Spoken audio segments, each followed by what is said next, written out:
واخيرا وصلوا هاي الاكياس. بديل صحي عن الكريتشي اللي بنشتريه بالدي ام، اللي معبى فواكه، احيانا بيكون معبى اشياء تانية، شوية خضار. بس انا بلاحظ انه طعماتهم كلها متشابهة، لهالسبب انا حبيت اني اعمل على ايدي. واحنا هيك دائما بنعمل سموثي بالبيت، فقلت بعمله انا على ايدي وبشكل بعمل انواع مختلفة.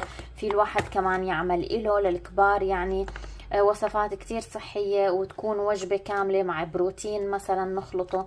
ففي وصفات كتير صحية ممكن الواحد يعمله، قابل للتفريز طبعا. من هون بينفتح بينبح وبيرجع الواحد يستخدمه، يعني بينغسل وبيعاد استخدامه. الحلو فيه كمان انه بي بي اي فراي.